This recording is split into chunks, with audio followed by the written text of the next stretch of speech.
piece of shit. Get ready. Get ready.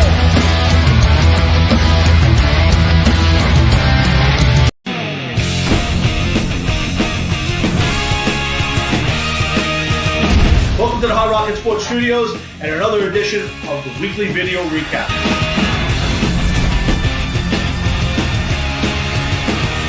On March 31st,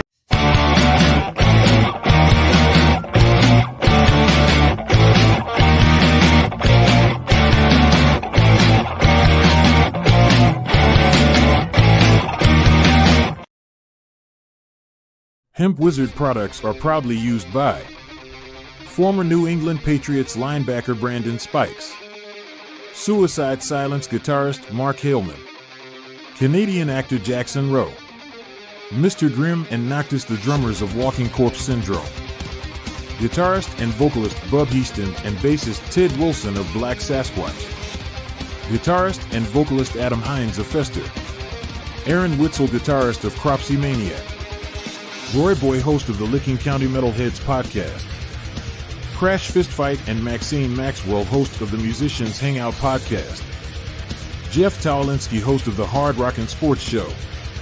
You too can give your beard the magic touch and treat your skin to the finest. Visit hempwizard.net today and use code 20OFF to save 20% off of your entire order.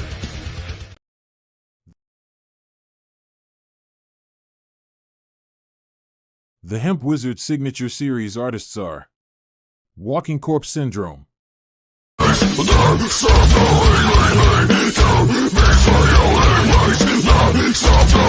So High,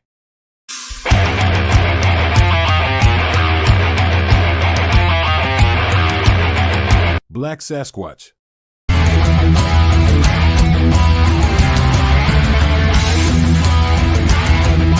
Fester,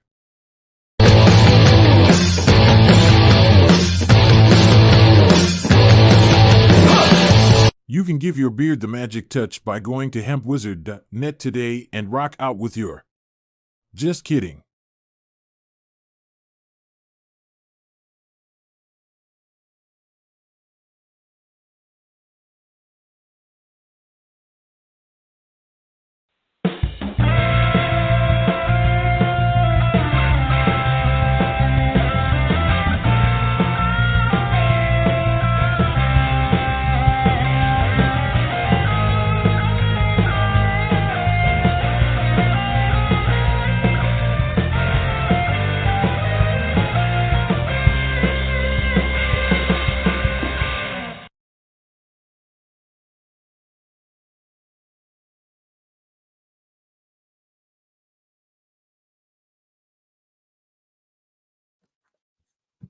and that is my cue to start the show. Welcome to another edition of the live Hard Rock and Sports Show, live from high atop Hard Rock and Sports Studios in beautiful city, Monroe, New Jersey. We are your 3-hour weekly get-together. We bring you all the biggest news from around the world of hard rock, heavy metal, of course, the wide world of sports. And thank you for joining us on this October the 19th of 2023, in the year of our good Lord. And looking forward to another show, 2 hours of our best stuff, whatever that means. I don't know what I'm going to talk about. I got to tell you, this has been a really hard year. I got to tell you, not to get into my personal business too much, but a lot of stuff this year, a lot of personal stuff, good stuff, but personal and busy. And of course, very busy year. My company will have poured close to 60,000 yards of concrete. I think it's 60,000. I would say probably less than that. Probably 40-something thousand yards of concrete this summer alone. That is a lot of concrete, folks. I don't know how much is in some of the big buildings in New York City, but, in the past, since, say, July, maybe a little before, we have poured 40-something thousand yards of concrete. So it's been a busy year, and I would tell you that my apologies to you all, to Jeff, and a lot of people out there, because I have not put my complete effort into the show. I have to tell you, I have a couple of notes for this week and not much more. I haven't put together videos that I wanted to put together. I have not requested a guest in months, maybe a year. It has just been so overwhelming that I haven't had the chance. I love doing the show. I look forward to Thursday night every week. Let me make sure that this is charging because it seems like I went a little dim here. Hold on a second, folks. Let me just, yeah, hold on. I'm not plugged in. Hold on.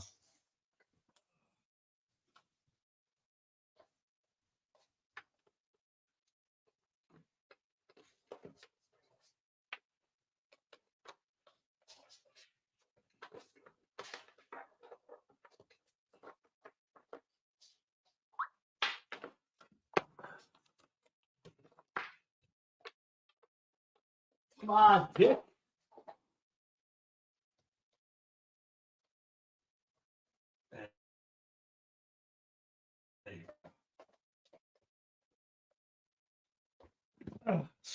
Sorry about that. I forgot to plug in the computer. Would have went dead in a few seconds if I didn't. So how to do that. In the meantime, so I got to be honest. I will promise from this point on, we're getting to the holiday season. I love the holidays. And I'm looking forward to them. Hopefully spending more time with my good bud, Jeff Tolwinski, and his beautiful wife and wonderful family and mine. That I will put a little more effort into the show every week. And hopefully it's going to get lightened up a little bit in my life and work. And I can kind of get my life back to myself a little bit. And, hopefully it's all been worth it. I work for some great people. And, the effort has been there on everybody's part. So I'm a little tired each week. I got to tell you, every Thursday is a little bit of a chore because I'm a little exhausted. But I'm hoping I'm going to spend a little time in FLA soon. And I'm going to rest up. And hopefully someday I'll be able to convince my partner, Mr. Jeff Towinski, to drive on down with his wife and spend some time out of New York and sunning it up in Florida in the cold time of the year. I think he'd enjoy it when it's cold up here and it's not hot down there, and just enjoying some warm weather, not hot weather. And I think as two buds, hopefully I'll get to talk him into that. But in the meantime, we got Thursday nights, and tonight is Thursday, and there's a lot to talk about. A great Jets win, a nice Giants loss, but I got a lot of problems with both teams, and I want to get to that early in the show. My dad won't be around, so Jeff and I are going to get right into it. We'll talk a little Iron Maiden tonight. Bruce came out with a couple things this week I want to get to. We're going to give you our 5 best bad guys in the WWF era. Mine will be in 70s, 80s, maybe early 90s flavor. I don't know where Jeff will go. We love lists around here. We got a lot to talk about. Like I said, a lot of football stuff. We'll get to that. We'll talk about the big games of the week. We'll go through which are the must-watch games for us, and we'll see how long the show lasts. You never know. Like I said, we could be 2 hours and change. We could be an hour and a half. We could be 10 minutes. When we run out of gas, we run out of gas. So anyway, folks, I've been talking long enough. We also got our next edition of the trials and tribulations and travels of the Pepster. That's right. He's officially named himself Pepster. So we'll get to that. And, of course, we'll end the show with the latest edition of the Raider Report. And I wonder if he's going to talk about Devontae Adams and his selfish conversation. In the meantime, lots to do, lots to say. Stick around, hang around, buckle up, Buttercup. We're starting the Hard Rocket Sports Show right now. When we're going to do that by bringing on my best pal and my buddy of 40-plus years, the sexiest man on his side of the screen, and not wearing any Jets gear, thank God, Mr. Jeff Towinski.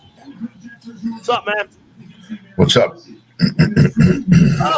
All right. Jeff, let's start the show off appropriately. Jeff, how was your week? It was actually a good week, Tom, and it started well. That's 2 in a week. That's 2 in a row. Because it's Sunday. Okay, and you should be happy. It was a good win by your team. It wasn't that. Okay. It had something to do with it, but that's not the main reason why I was happy. All right, so why? Please explain, Lucy. Explain. Because the Giants fell to 1-5. That makes you more happier than your team winning? What? That makes you happier than your team winning? Yeah. If the Jets were 2-4 and the Giants were 1-5, I'd still be this happy. Oh, all right. So I get it. And let me ask you this It's question. nice to see the Jets win, and when we get to that, I Well, have a lot to say, and I have, dude, something must happen on the other side of the hallway there for the Giants. I don't know what the problem is, but I'm thinking it's Dable. Well, I think Dable's part of the problem. I don't think it's Dable. I got to be honest. Listen, the guy didn't forget how to coach. He took a team last year, obviously a much easier schedule. I mean, look at the gauntlet they've run this year. You know, you're talking about 3 of the better teams at the very least, and Miami 4 of the better teams in the league so far. Seattle questionable. So again, I'm not. Listen, I got a lot to say about the Giants, good and bad. So I'll rip apart the Giants in a little while, but I would tell you that it's. Not Dable. I think there was a problem with play calling. I wish Dable would take over the play calling at this point because I don't like the play calling. But no, I don't think it's Dable. I think the guy hasn't forgotten to coach. I think he hasn't lost the locker room in the slightest bit. So I would disagree that it's Dable. I'm sorry. I got to go against Dable. I think that you get to the second round of the playoffs last year. Yeah. And I don't know. Yeah, again, if last year was 0 it was 3-14, and then you started out 1-6 this year, I would tell you that maybe the guy can't coach. I don't know, but you don't go to the playoffs last year with a team that nobody expected win, beating the number 1 team in the NFC. Now, again, I think they were overrated Vikings team, but you still won a playoff game on the road with an inferior team, and you don't forget how to coach. I think it's just. They were ahead of schedule. I'm not saying that he forgot how to coach. I understand what you're saying with that. It's not that he forgot how to coach. Right. You say you're bringing the Vikings into this. Well, let's real quick just touch base on the Vikings. This isn't the same Viking team that it was last year. Not at all. No, I agree. And they've taken several steps back. And, 100%. Yeah. As far as the Giants go, I understand that they have issues with the offensive line, but I think that there's so many issues with that team. Sure. It's more than just the offensive line. I think it's coaching. I think it's the offensive line. I think it's the quarterback. I think they need help at receiver. I don't know much about their defense, but their offense certainly doesn't look like it's doing much to help the team. If the defense is playing well, the offense certainly isn't doing much to help out. Well, I mean, listen, they played 6 games. They've had 5 different starting offensive lines. That's a recipe for disaster. Oh, of course. I have not seen a huge step up from this group of wide receivers yet. But when your 2 best players, in Andrew Thomas and Saquon Barkley have missed, I mean, Evan Neal's been out for 4 games. Barkley just came back and looked pretty good, had some nice plays. You missed those guys for significant time, and you've changed over your off the line 5 times. It's a recipe for disaster. So, again, how much we've learned, I don't know. I think you're going to see – you have a stretch right now where they play Commanders, or the Redskins as we call them here, the Jets, the Raiders.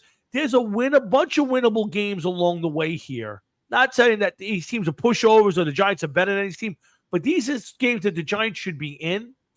And if they come out of this and they're 1-8, 1-9, then we can question. But Dable's going to be back next year. There isn't any doubt in my mind that he's got 3 or 4 years to turn this around before anything. I think the bigger question is going to be if they do bomb out, Jeff, and they go into the off season with a top 4 or 5, or anywhere in the top 5 pick, do the Giants have faith in Daniel Jones and pick the best offensive lineman available, which is probably the biggest need?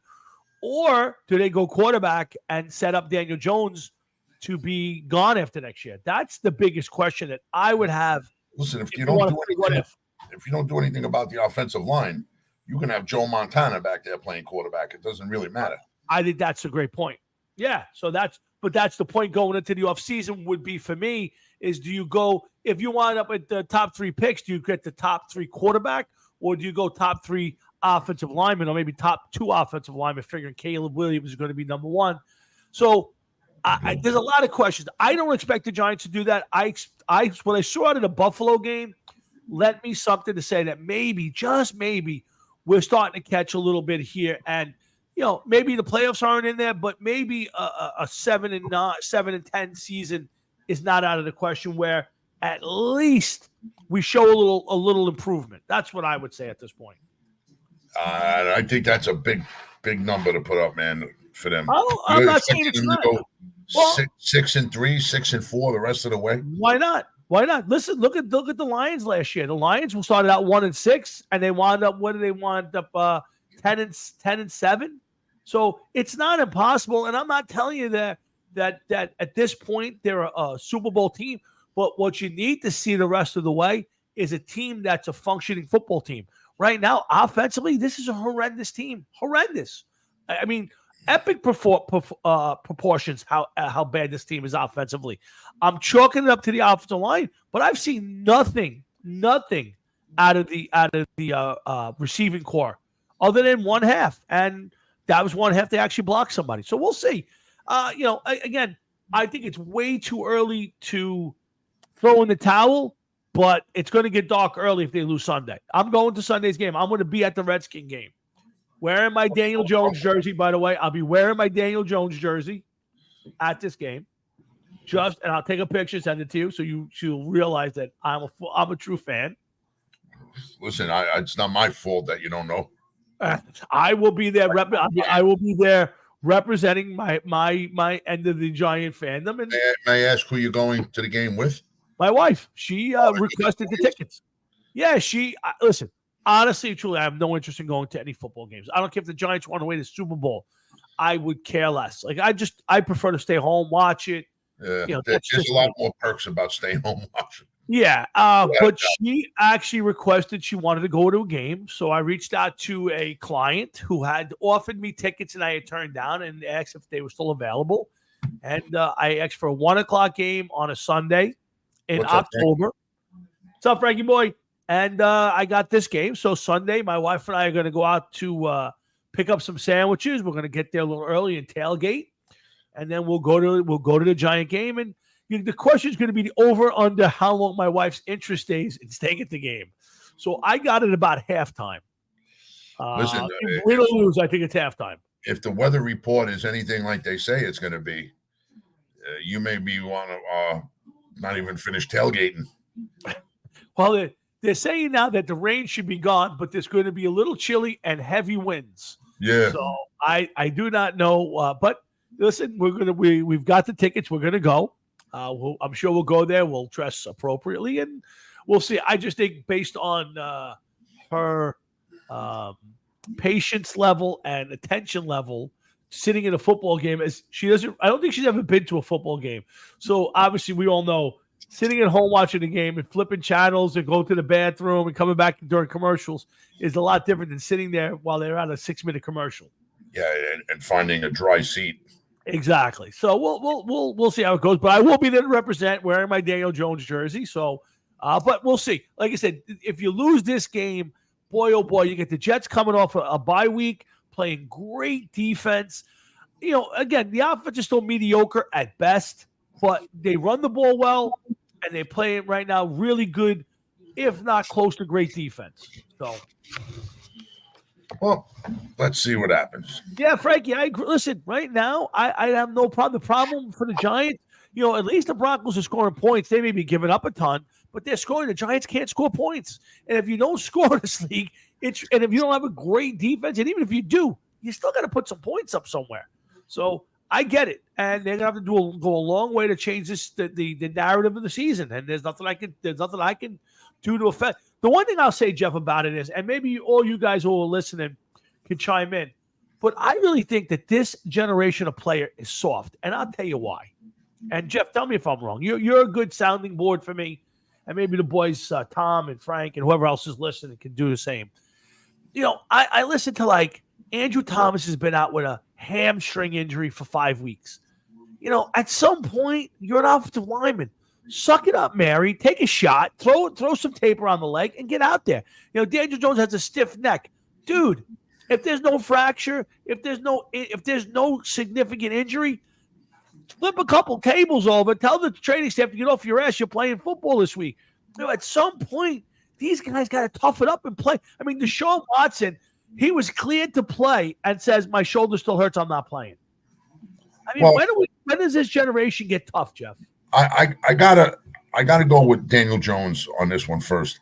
If his neck is hurting him, I don't blame him for not going out there. I mean, he might not be able to have the range of motion to throw the ball. He might not be able to move his neck quick enough to see who's coming bearing down on him. The offensive lineman, I totally agree. His leg should have been wrapped up from day one, and he should have been out there 5 weeks for a hamstring injury for an offensive lineman is a little bit long. You know, Yeah. I got nothing to say about that.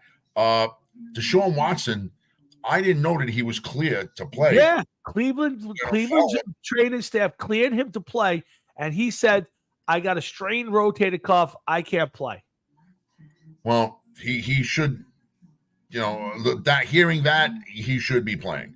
You know, at least go out and try. You know, I don't know what, but he thinks that he's going to thread the needle from 60 yards away and he can't do it. I don't know what the story is with him, but you know what? These guys are getting enough money. Get out there and play. The only one that I would give a little leeway to would be Daniel Jones because he's a quarterback and he's going to need his wits about him and he's got to be able to move that head and everything else.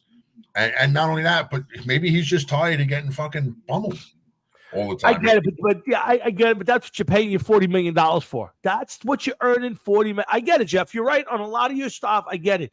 But at some point, you're making $40 million. You took all the money.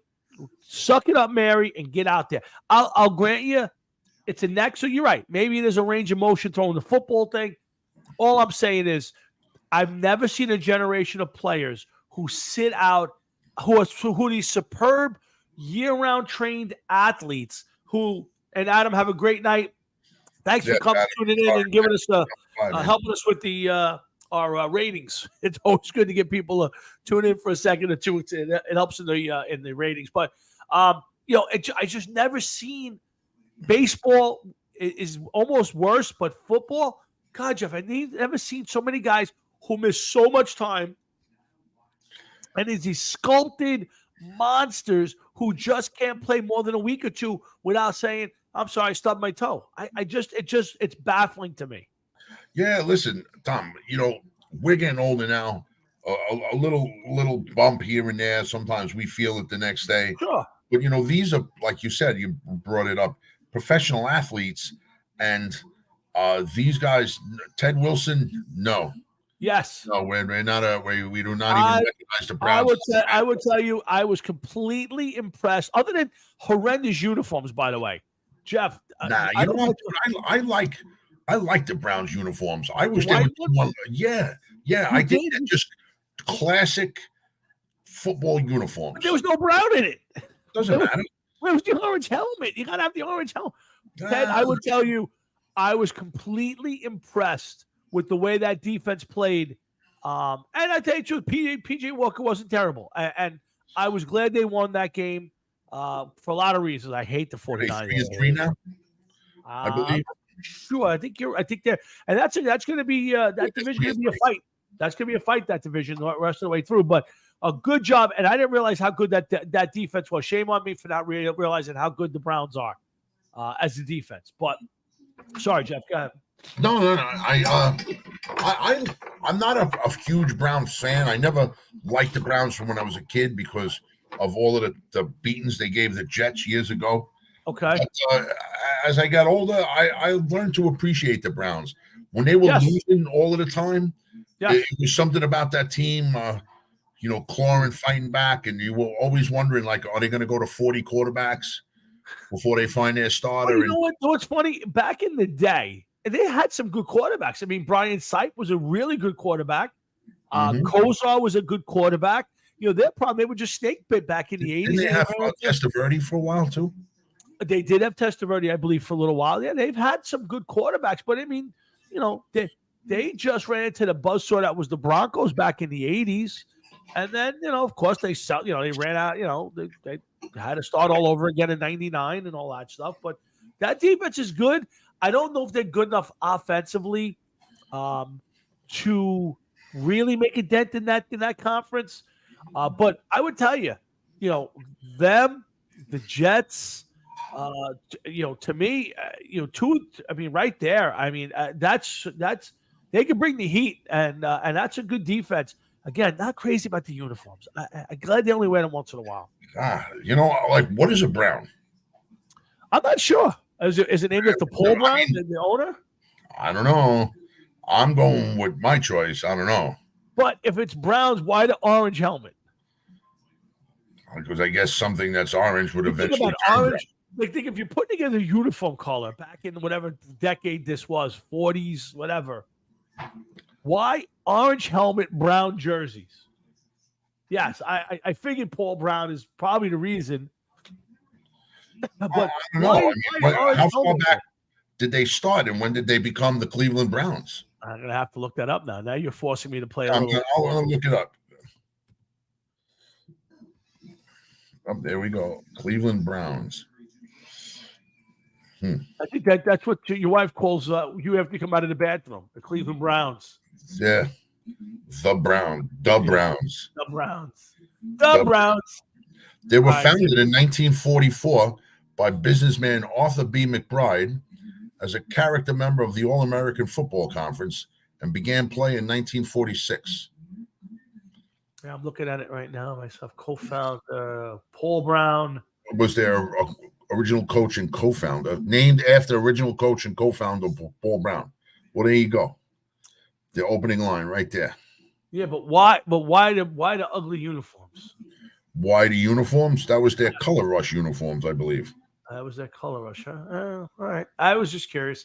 Anyway, again, this year, the Jets, right? Every game they played, they're wearing the white uniform. Why? I don't know. Why? That looks terrible.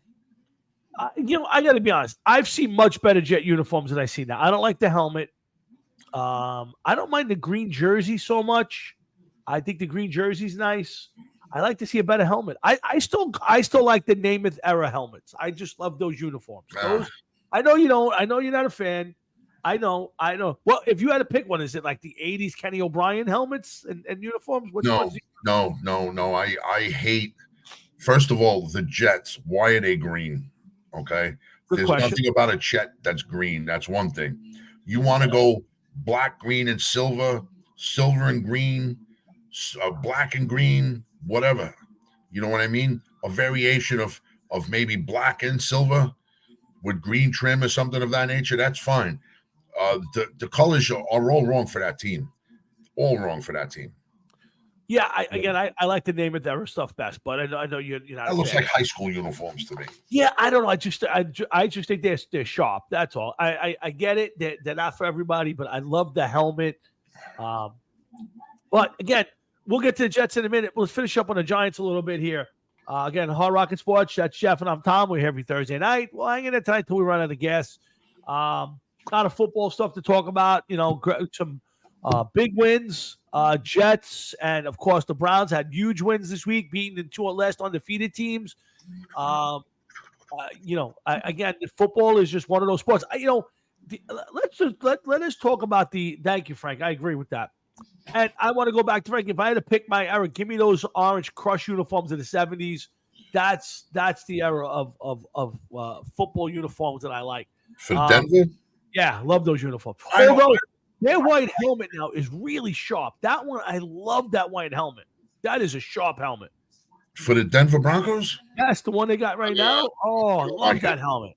I love that helmet. I'm not crazy about the uniform, but the helmet. I think the Denver Broncos should be orange with the blue helmet. I agree. You know what I mean? That's to me the Denver Broncos. There's certain teams whose uniforms shouldn't be touched. Those old-time Denver Bronco uniforms from the 70s and the 80s, I think, are the ones that they should have now. I agree with that, and I do like the cowboy white uniform for some reason. I don't know why. Maybe because I hate the yellow, the silver star, and all that shit. But I do like. They have like a white helmet now that they're wearing. I like it better than the silver star. But anyway, again, it was a good weekend for football. If you watched it, even the Giant game, while they lost, was a good football game. I hung with that game till 11 o'clock at night to the last play of the game. And listen, you want to know why they lost? First half, they pulled a Zach Wilson.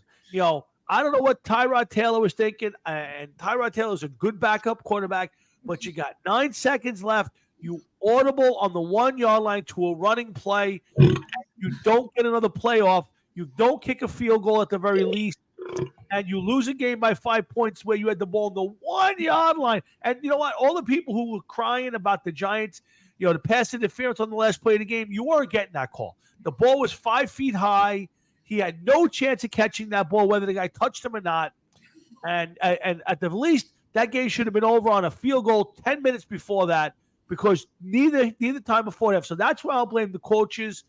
But that's on Tyrod Taylor. He switched out of the play from a pass play to a running play and got burnt. And that is stupid football. And that goes to the coaches no matter what. That goes to the coaches because that's part of coaching. So bad game, bad loss for the Giants, actually, but a good football game. And I'm happy to see at least it was competitive, Jeff. At least it was competitive. Now we'll get to the Jets. Let's get to the Jets. So 26 million people watched the Jets and the Eagles. What I came out of there with was a couple of things, Jeff, and I'll tell you what I saw. First off, I think the Eagles are overrated. I don't think Jalen Hurts is playing exceptionally well. I think they win in some games. Maybe for their sake, they'll play better actually, and even do more at 5-1. But this is not a particularly good Eagles team. 2, I think the Jet defense, with both starting corners missing, played great. They harassed the shit out of him. The Eagles had no answers, and I thought they played exactly the way they were supposed to. People are starting to compare them to the greatest defense of all time. Far from it, but they played really good defense. The other thing I'll tell you is they are very mediocre offensively, and Zach Wilson, while not horrendous anymore, is still mediocre at best. And people should not start to fall in love with Zach Wilson. No, I wouldn't fall in love with Zach Wilson either, but I do have an interesting stat for you. Go ahead, give me. Which is right now, Yep. quarterbacks with more interceptions than Zach Wilson. Go ahead. You got Garoppolo, Hurts, Mac Jones, Tannehill, Daniel Jones, Josh Allen, Desmond Ridder, Justin Fields, Sam Howell, Matthew Stafford, Patrick Mahomes, and Tua. All right now, as it stands, has more interceptions than Zach Wilson. Now, what does that mean? All that means is to me, is they're not letting Zach Wilson throw the ball that much. Well, that's the first thing I would ask you is how many attempts do all of those people have versus Zach? That would be the biggest. That number I don't have, nor am I going to sit there and look it up. No, of course not. But I'm saying that's the first thing. If he's throwing the ball 40% less than them, then and they've had 2 more receptions to him or 4 more, then. So, yes. I agree. Of course. I know they have more interceptions than him. I mean, it's only stupid. I'm going to see if I can pull that up right now.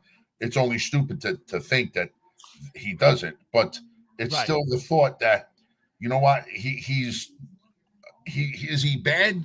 He can be bad. Yeah, without a doubt. Is he better than some of the others? Yeah, of course. He's doing better than some people. But I don't think I can get – okay. Attempts. Okay, so right now Kirk Cousins leads the league with 235. Okay, Zach Wilson has 182. So Tua has 197. Mac Jones has 201. So I mean, it's not too far off, but nonetheless, he has thrown the ball less than some of those guys. I'm not going to go down the whole list. No, it doesn't pay. It's just the idea of, and again, he's thrown the ball more than Tannehill and Daniel Jones and Garoppolo. But at this point, at least he's turned himself into a game manager. He's not making stupid plays, and he's allowing them to stay close enough to break a big run or play good enough defense to give him short field position, and he's doing enough. So to me, that's a step forward. Whether you want to call it that, to me, he's not throwing stupid picks. He's not doing dumb things and putting them in a position where they can't win a football game. You know what I mean? At least that's a step forward. It ain't a step backwards. No, you're right. It's not a step backwards, but you want to know something, Tom? Think about it. It's really not a step forward. What it is finally somebody on the sidelines has said, listen, this kid can't do this, that, and the other thing. So let's not have him do this, that, and the other thing. Just tell him to say, this is the plan. This is the playbook. This is, we just took 30 plays out of your playbook because you're never going to use them. These are the plays that you're going to use. Sooner or later, people are going to see what it is that he can do and can't do. And then they're going to say, now you got to beat us with your arm. It's going to happen somewhere along the line. You know it. Oh, no. Listen, there's no doubt in my mind that he will hurt the Jets at some point because he's going to be forced to have to throw the ball. At some point, a team will come up there and say, you will throw the ball and you will have to beat us that way. So there's no doubt in my mind that will happen. He'll face a team that can stop the pass or stop the run better than say Denver did or as the Eagles should have done. But right now, you're 3-3. You're in a bye week. You come back out. You're playing the Giants, who could conceivably be 1-6, and you're playing in your stadium, whether it's a home game or not. It's not. It's a Giant home game. But conceivably, they could come out of there 4-3 and be right in the thick of things. So, considering that their quarterback, Hall of Fame quarterback, went down on the fourth play of the season, everybody thought, after around the Chief game that the season was over. You got to be a little optimistic as a Jet fan. As a Jet fan, I got to be honest, which I got to look up. They've been in every game except one, for the most part. I think the Cowboy game might have been the only one they were blown out of. Yeah. So, look, they won the Bills game. Okay, the Cowboy game they lost by 20. They lost by 5 to the Patriots. They lost by 3 to the Chiefs. They beat the Broncos by 10. They beat the Eagles by 6. They're going to play against the Giants this week. The Chargers next week, they're 2-3. Then the Raiders are 3-3, and then they go back to the Bills, and then they go up against the Dolphins, and that'll bring us into Black Friday. So there's some winnable games there, but you could go 3-2 in that span, easy. You can go easily 3-2 in that span. They can also go 0-5 in that span too. Listen, that's anybody. I agree with you, but not again, and that's going to turn around and tell you that they got this. Okay, because they haven't done anything yet. Do I feel optimistic for them? For the first time as being a Jet fan, I feel very optimistic for the Jets. Because the defense is so good. Well, the defense is good. Zach Wilson, like you said, isn't making noticeable mistakes. Yeah. Okay. He seems to be looking at checkdowns more. Yeah. He's playing smarter. He's getting a rapport with some of his receivers. Yeah. He's not holding the ball, it seems, as long as he once was. The only thing I don't like about him is that he starts running around back there and he goes backwards too fast. Like, once they start chasing him, instead of trying to run for the sideline or get rid of the ball, he backpedals too far. Backpedals, man. And then you can't be, 1-10 and then get sacked and now you're 2-27. That's you're right. That's not good. Yeah, sometimes you have to learn to throw the ball away or take the sack for 5 yards and eat it. Yeah, and that comes with experience and playing time, which I don't see at this point he should probably have. But I get it. It's that youthful exuberance that does that. But with coming with a little bit of success. I mean, the Chief game they played really well. Obviously, they beat Denver. Then you beat the Eagles. The one thing I didn't like. And I, as a Jet fan, I'm curious to see how you felt about it. What I didn't like was your coach after the game. Now, I'm not a big fan of his gyrating during the game and all that stuff, but listen, I get it. That's how he was as a defensive coordinator. That's how he's as a coach. He's excitable. He gets fired up. I'm not a fan of that stuff, but I understand it. What I didn't like, and I'm curious how you felt, was after the game, he made a statement which I thought was really bad because that's easily fired back at you. And he said we faced a whole gauntlet of elite quarterbacks and we've embarrassed them all. And I think that's a bad statement. First of all, I don't think you embarrassed any of them. You beat some of them, but I don't think you embarrassed, Patrick Mahomes. He beat you.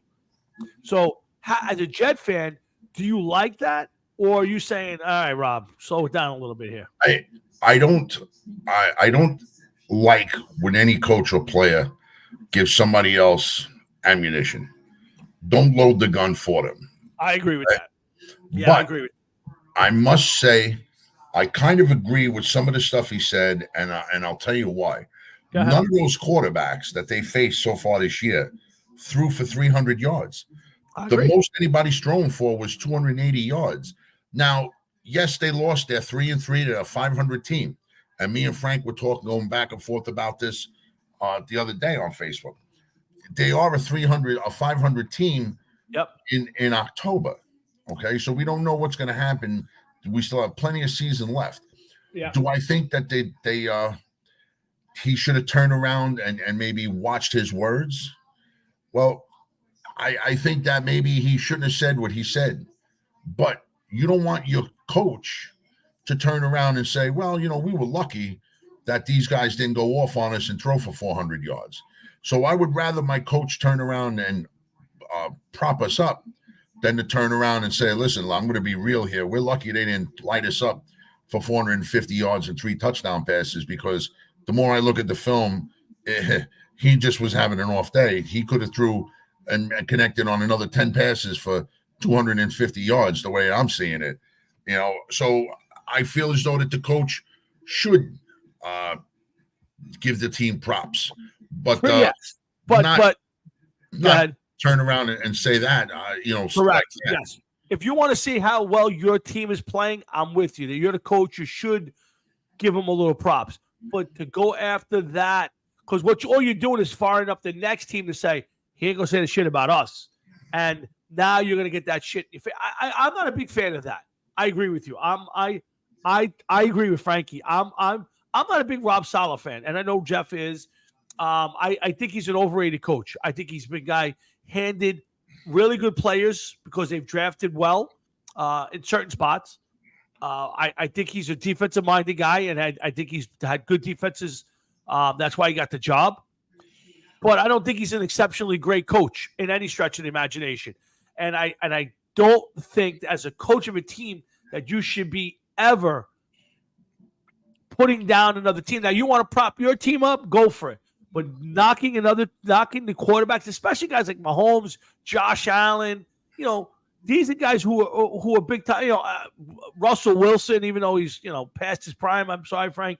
Jalen Hurts. I mean, these guys are top of the league, and to say you embarrass them, boy, you're just lighting it up for later in the year, Jeff. That's what I can't. I had something where I can't find it, where it showed how the Jets did against those other quarterbacks. I can't find it now. I don't know where it is. But it was a little chart, and it said like what they did. And listen, was it impressive? On some levels, it was impressive. Yeah, sure, of course, it's impressive. But you don't. You don't. But do you need to say it, Jeff? Do you need to say it? That's the question. Well, it is impressive. You say it behind the closed doors. Or you say it by pressing your team. You're a 500 team. Yeah. You're a 500 team right now. Okay. Yes, I feel as though that they're on the rise, but if you're 7-3, then you say it. But let me ask you this question. You could say that, but you let Mac Jones and the Patriots beat you. So what's the answer to that? You lost. You let the Patriots, who can't beat anybody, beat you. That's their only win so far this year. Right. So my point, if you're Rob Saleh, is you embarrassed all these different quarterbacks. You won some of those games. You lost to Mac Jones and the Patriots, one of the worst teams in the league right now. So very would. You got to be very careful. I also think that the Jets also lost a lot of air out of their sails once what's his face went down. Aaron Rodgers went down, and they knew what the alternative was. So I think that they hit a low and a lull, and now they're on their way back. A couple victories will make any team proud of the way they're playing.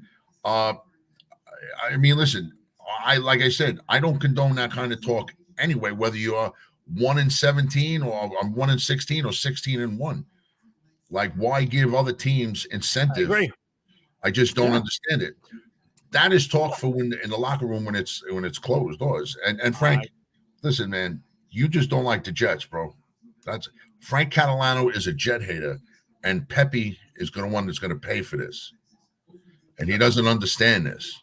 Well, we'll get to Pepe in a little while. Again, that's Hard Rock Sports with Jeff Pepe a little while, but Pepe is about to make a turn. He is. He is about to make a turn. He's about to turn somewhere in life. Something is The light is about to shine upon Pepe. Well, stick around, folks. We're going to talk a lot more football. We're going to do a little wrestling. Jeff is going to Jeff and I are going to give you our top 5 bad guys. I'm sorry. You got to love Frank. He says stuff and then he turns around to try to, but I give the Jets D props. Dude, you're fucking great sometimes, man. So stick around. We're going to do our top 5 wrestling bad guys. That's a tough one for me to come up with my top 5, but we've come up with those, so we'll get to that. And we'll talk a lot more football. We're going to run down the week's games and all that good stuff. We'll talk a little Iron Maiden in a while. And of course, we got still a lot more to talk about. I want to talk about Aaron Rodgers before we get off the Jet topic, Jeff. And he annoys me. And I usually don't care about Aaron Rodgers. And what I mean that is, it doesn't bother me. Before you go any further, be honest, because he annoys a lot of people. And he has been annoying a lot of people for several years. But here's the problem. He annoys less people in New York now because he's here. Yes, of You course. know what I'm saying? Well, yeah, if you're a Jet fan, you love the guy. You could care less. Yeah. So, but here's my problem. You talk for weeks and months, for weeks now about you're going to get back. I haven't heard it yet, Frankie. Unfortunately, Neither have I, Frank. If I can find it, I will play it tonight. I'll see if I can find it on. I'm online right now. Let me see if I can tune it in and play a couple minutes of it. So, so Jeff, he comes out right after he gets injured and goes through all this surgeries and stuff. It says, I might be back this year. I might be back in January. I might be back. He shows up at the Jet game Sunday, and he's throwing footballs on the sideline. Right? Throwing footballs. And then they say, well, it looks like he might get back. He might be right. And now he goes, wait. I never said that. Relax a minute. You guys are waiting. Jeff, He did say that he was going to be back. Yeah. And now he's saying, oh, you guys are rushing things here. Hold on a second. He has got to be, first of all, I think, and you want my opinion, I think him showing up at that game, throwing footballs on the sideline, only undermines Zach Wilson and anything he's trying to accomplish right now. Because all you guys, people talking about, I can't wait for Rodgers to get back. Instead of saying, hey, let's root for my team. Let's put our efforts behind Zach Wilson. I think he was completely wrong to be out there in front of the cameras throwing footballs around before that game. What do you think? Well, you know what, Tom? I don't think it matters what he does, because I think that Zach Wilson knows it. We know it.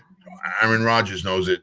Zach Wilson's time as a New York Jet is dwindling down. And unless Zach Wilson is to go out and average 350 yards a game for the rest of the season, lead the Jets, carrying them on his back through the playoffs to the Super Bowl and down the Canyon of Heroes with the trophy, it does not matter what he does. He's not coming back next year. I just don't see it. Is it, Frank? I kind of disagree that it is a big deal, because I think what he's doing is he's giving the team, the fans and the team, false hope. If anything you want to come out and say, just say my rehab is going great. The therapist say that I'm a little ahead of schedule. Hopefully I'll be back with the team, traveling with the team later on in the season. I would love to be down on the sidelines. I think that him being on the sidelines during the game was risky. What happens if a play goes his way and he can't get out of the way and then he gets hit? Things happen on the sidelines. So, somebody runs into him and now he snaps his fucking Achilles again somehow, some way. Then that's it. Maybe his career is over. So, him on the field before the game, one thing, but him on the field during the game, that I didn't like. I didn't think that was smart at all. I don't think at this point in time, Tom, I don't think there's anything else that could be said that's going to undermine anything Zach Wilson is doing at this point in time. You know what I mean? I think he's heard it all. What more could you say to him that's going to hurt him? I don't know. I just think that if you're Aaron Rodgers and you are the team guy you supposedly are now, I think you gotta not be out there trying to show people that you can get back earlier. That you're rushing yourself back. While we got it, you want to play a little of the Judas Priest song and hear it while we got it up on the screen here? You want to hear it? If you got it, you want to go ahead. Yeah. I actually have to step into the other room real quick, but I'm going to listen to the Priest song real quick. Okay.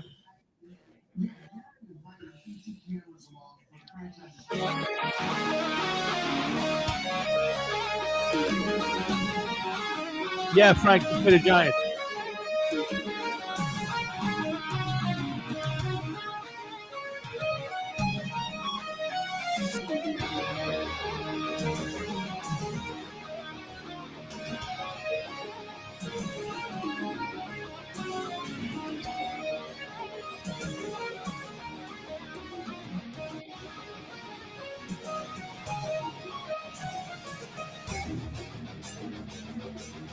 You make it louder, Tom.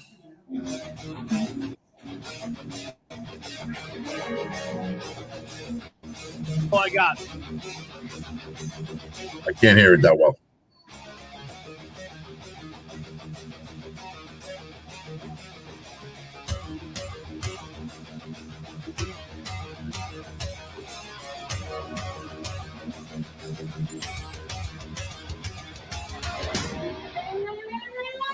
The clamor and the clatter of incense keys can bring the nation to its knees. On the wings of an eagle like a bride of praise.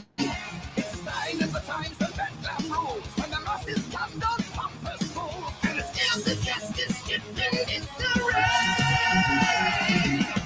Panic attack, panic attack. Panic attack, panic attack.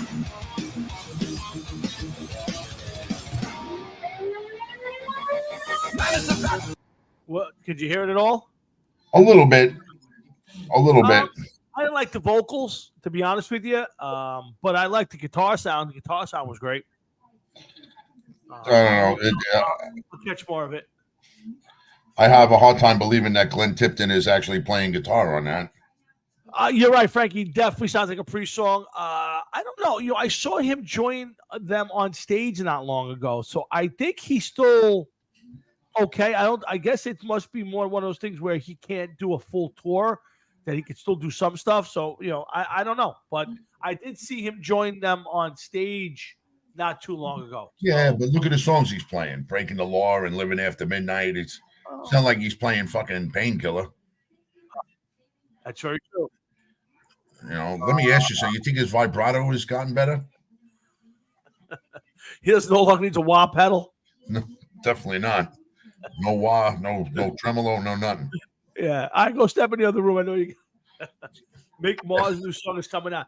Yeah, I gotta tell you, Frank. I'll be right back in a few. Yeah, I'll investigate that because that didn't sound bad. I like their last couple albums. The problem, Frankie, for me for Priest is it's good, but there's no hook. There's no big draw me in thing. And listen, fair is fair. The same thing for the last few Maiden albums. There's like one or two songs. Book of Soul, Speed of Light had a great hook. Other than that, Senjutsu, I can't even listen to be honest with you. The last few metal albums, it just there's no hook anymore. It's just a bunch of songs that really don't grab me anymore. I still love the bands, but I just that actually wasn't terrible. I want to get a better listen to it. Mick Mars again. I like the early crew. I don't I don't think Mick Mars was a terrible guitar player. I don't know. That's a tough one for me.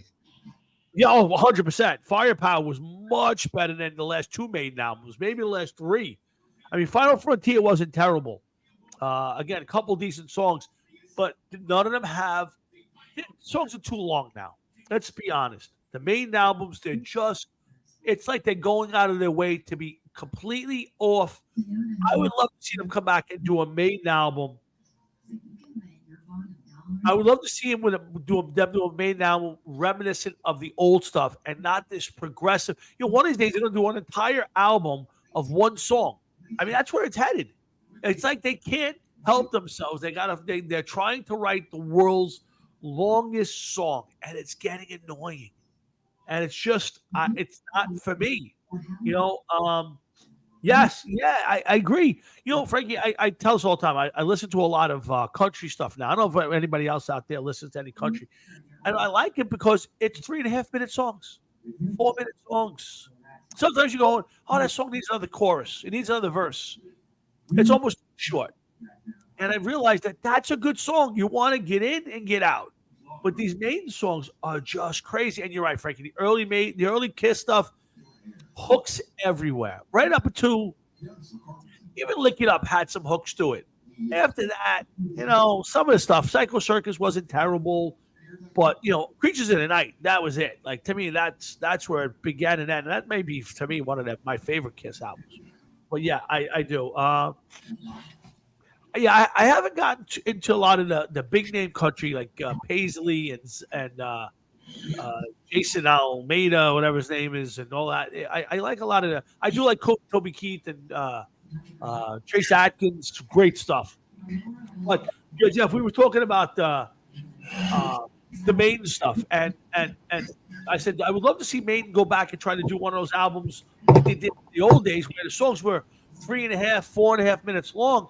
I said the next Kiss album is going to be the next Maiden album is going to be one song, 78 minutes long. It's just ridiculous.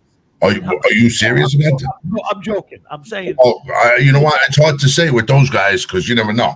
Right. That's my point. My point is that every song, it's like they're going out of their way to write the longest song. I don't care how big a Maiden fan you are. I'm sorry. If you're in the car and you got it on, after about 4 minutes of the same song, playing the same stuff over and over, you're skipping to the next song. I don't care. Nobody's listening to those 8, 10, 12-minute songs every day. It's not happening. I'll be honest with you. When I'm in the car or even at work, I listen to a lot of my music now at work. I got a Bluetooth speaker and I just put it on my desk at work. If I'm listening to Maiden, it's the first 2 albums or a playlist that I put together of Maiden. I don't really listen to albums and put on albums because some of the songs are too long. It all started with the Rhyme of the Ancient Mariner that was almost 14 minutes long. Yeah. And these epic songs that are so long, like during the Rhyme of the Ancient Mariner, there's that middle part which they play live, and it's like, come on, guys, we don't need to hear this. Well, I mean, that makes no sense. Again, I don't know why they go up there. And again, listen, everybody, you're basically nobody's buying the albums anymore. Very few people. Now, Maiden's album, the last one, Senjutsu, went to number 3 on the Billboard chart. I'll bet you there weren't more than 50,000, 75,000 sold. I'd be shocked if I looked it up and I find that out. What, the last Maiden album? Yeah, I guarantee there wasn't 75,000. I bet it sold more than that. You think? Yeah, definitely. Look it up. I guarantee it's more than that. And Frank, here's the difference. I hear you. I'm not into big songs either, but the Allman Brothers, when I went to see the Allman Brothers once, my wife's brother had tickets and we went for free. And to be honest with you, when half the crowd is stoned out of their mind and the band comes out and plays 6 songs in 3 hours, they don't notice. They don't notice because they're just jamming out. And that's what they do. But Iron Maiden doesn't come out and jam out. They play those, whatever they record on album, they play live 100%. So, the Rhyme of the Ancient Mariner, when you got that like 2 or 3 minute part where that's long in the middle, they play that note for note live. The Allman Brothers, that they just start going off, and they were not. I'm not a huge Allman Brothers fan, but live they weren't bad, and they're good musicians. But so they just jam out. But all right, I'll give you a guess. What do you think? These are sales and streaming figures. These are not strictly record sales. This is sales and streaming. How many sales and streams of this album do you think there were? 500,000.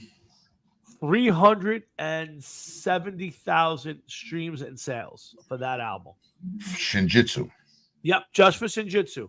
I can even break it down. Brazil 20,000, Croatia 9,000, France 50,000, Germany 100,000, Hungary 2,000, Italy 25, Poland 10, Sweden 15, and the UK 100.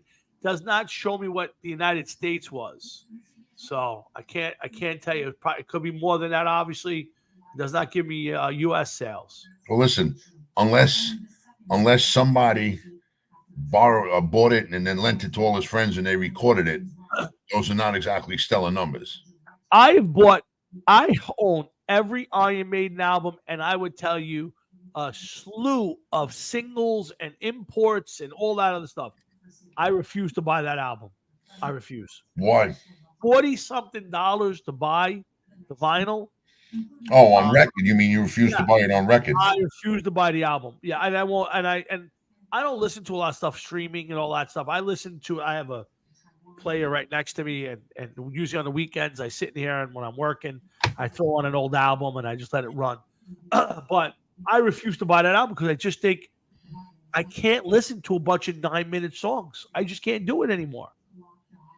So I just can't. I long for and I said to Frankie, I don't know if I said it when you came back, I long for the days when they would go in and write a 3.5, 4-minute, 5-minute song and be done with it. Just run in, bang it out, and get out. And I would pray that they do one more album that way. You know, I just want to add to what Frankie is saying here. And Tom, I understand what you're saying, but I don't buy either. Everything I do, I stream. I may download it to my phone, which I don't understand why I would do that anyway, because it's just taking up room at this point in time. I don't have to do that. But listen, when you're talking about albums that are $30, $40, I honestly think you're insane for buying it, because when it was on CD. The norm is about $20-something. All right, so even $20. A CD used to be $15, $16. Yeah. Okay. If you stream it, I pay, I'm going to say like $10 a month for Apple and like $10 a month for Amazon. Okay. So I pay about I'll say $25 a month to stream music. Okay. And it doesn't bother me, because whatever I want, all I got to do is talk into the phone or onto Alexa, and it's there. Yeah. And I get whatever I want, whenever I want, as many times as I want. Right. You know, I got a nice Bluetooth speaker. You know, it sounds nice. I got the Alexa Dots. I got one on each floor of the house, so the whole house, you know, is filled with music when I play it. But to be honest with you, I just, now at this point in time, what's the point of buying these albums? You're never going to get a stereo system like we used to have back in the day. You know, something really that would shake the house. I don't think they make them anymore like that without spending thousands of dollars. I got a good one that's not overly expensive, and it's. What do you have? Like, you have a record player, or do you have a stereo?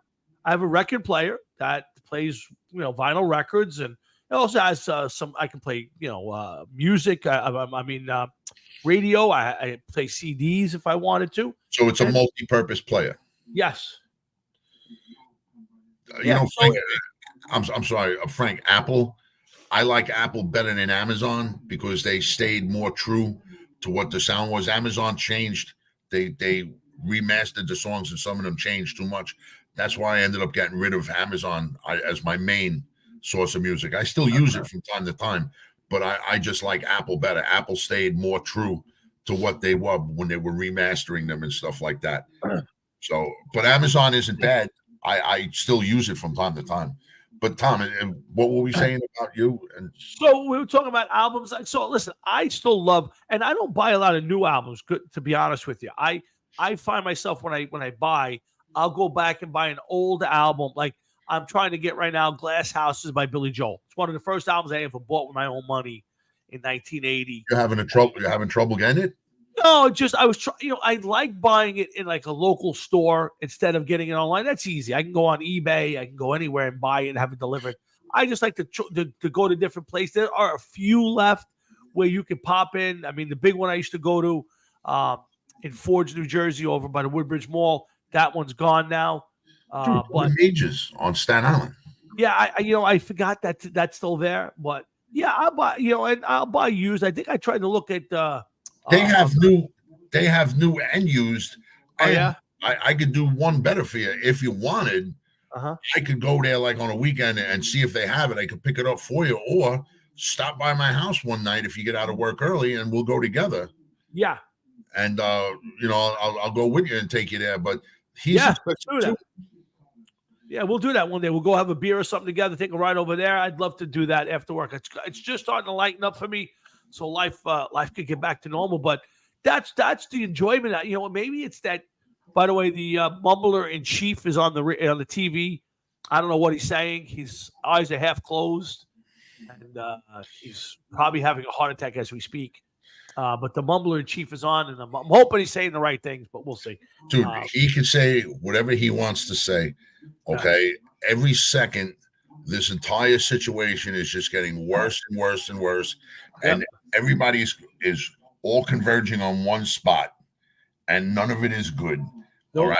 You're going to have one of these asshole fucking Muslim countries is going to do something stupid. He's going to have his back to the wall. He's going to have to do something. And then that's it. And then all hell is going to break loose. And then every able-bodied male under the age of 75 is going to find himself wearing green and fucking holding an M16 someplace. That's very true. Yes, Frankie, the place in Fort, I can't think of the name at the top of my head, but yes, it closed a couple of years ago. The family who owned it, I guess wanted to close it down, and that was my place. I would go once a month and buy old stuff, and that's what I look forward to. I go in, I would go look for like an old album. Who's that? Rock and Roll Heaven or something? No, that's a different one. I'm trying to think of the name of it. I can't think of the name. I can see it. I pass by it all the time. It's not there anymore. And it was in Ford, New Jersey. I'd have to Google it, but yeah, they closed a couple of years back. I was there the last day it was open. In fact, I ran into Jim Florentine and another comedian. Coco. Isn't that the place that was open for 1,000 years? Oh, sure, absolutely, yes. And you can't think of it. I can't think of the name of it either. Holy shit! No, let me see if I can Google. It was like in a strip mall. Yes, yeah, record store, Ford's, Jersey. I can't think of the name of it either. Fuck, not Rock and Roll Heaven. No, that was a different Vintage Vinyl. That's it. Vintage Vinyl, yeah. Vintage Vinyl. I would go there regularly. My wife would go with me. I go to it did close. Yeah, there's one in not Freehold and that has Keyport. Keyport has one. It's affiliated. The guy's part of the Old Bridge Militia, but they didn't have a lot of albums in there, and most of it was new stuff. It was a lot of just memorabilia and patches and stuff. It was a nice place, but so that's the kind of place I want to walk into. Maybe it kind of is nostalgic for me, Jeff. It's like when we were kids going to a store and flipping through and trying to find something. Now I'm trying to like rebuild. I went and bought a bunch of all the I'm looking at right now, the Ace Frehley solo stuff, which I loved as a kid that I didn't have anymore. So just where did all your albums go to? It's a good question. I would tell you that I probably have 90% of the albums I had as a kid. Some of it probably went to my brother's sister. She probably stole some of them. My brother swears he didn't take any. In fact, when he was here recently, he wanted to fist fight me for some of the stuff that I do have, where he was trying to say that, it belonged to him. And I said, you left 30 years ago. You abandoned all of it. It's mine. So, yeah. Next time you need to get picked up at the airport, fuck you. Yeah. There's only one album I'm missing for Kiss, and that is and I didn't realize I didn't have it. Was the very first Kiss album I don't have. I have every other Kiss album, right up through I think Psycho Circus on vinyl. I have a couple of. I have Monster and Sonic Boom on CD. They suck anyway. I can't bring myself for a lot of different reasons to start getting into collecting records. For a lot of different reasons. Do you have your old ones still, or you're all gone? I have some. I got rid of a lot of them because I wasn't listening to some of them. Right. And I wasn't using them. I didn't have a record player. My wife got me a record player, and I listened to a few. I went out and bought one or two. Right. But at this point in time, I'm afraid to start collecting them because then it's just going to open up a floodgate, and it's going to be bad. Yeah, and you gotta be like I've slowed down. Like I was going out every weekend and buying albums, and then but I don't. You have yours, Frankie? That's good. Yeah, I don't have any of my 45s. I do have all the stuff that Jeff and I went in like 1983 to the city, to the village, all the maiden imports, all the really weird stuff. I have all of that stuff. But I want to fill in the blanks. There's a few albums, and I'll buy a few here and there. I haven't in a while. It's been a while since I bought. And I'm afraid that if I start buying it, yeah, it's just going to avalanche into something that so much more. yeah, And now all of a sudden I'm going to get into this band. Now I got to buy a new bass because they got it's forget it. Let me tell you, the one thing I will say that's bad about it, it takes up a lot of space in your house. I have a whole big shelf full of stuff. And I'm like, oh, Jesus Christ. Now I'm like, do I take it to Florida, leave it down there, give myself some room in this house? I'm looking at 5 guitars. I got all this. I got my amps. I got all this music. And I'm like, this room is shrinking on me. I'm like, I got to take some stuff out of here. Maybe start selling some stuff, but I got to at least get some shit out of here. Yeah, again, I love the sound when I put the needle on the record and you hear that crackle. That crackle and that sweet humming. Oh, I love it. There's nothing. I don't care. Listen, I get it. The streaming music's great. There's nothing wrong with it, but there's nothing better than sitting here. There's nothing better than sitting here at my desk when I'm working on a Saturday morning and hearing some of the old stuff on that. It's just nothing better. It really is. It's just. It sucks when you hear the record skipping, or when it's stuck on a spot. You got to get up and crank it. But my dad's got a great collection of back to like the 50s in his house. And I told Dad, if you leave me nothing in life, that you got to leave me because it'll go right to my collection. Yeah, I hear you. But nothing better. But I would warn you. If you start buying it, you'll get hooked because it's fun. You're trying to track down a lot of. It's like tracking down memories because there's albums that I bought recently that I know I've bought with you or Paul. When I found I bought an extra copy by accident of the Made in Japan album. I had it, didn't realize I still had it, and bought it again.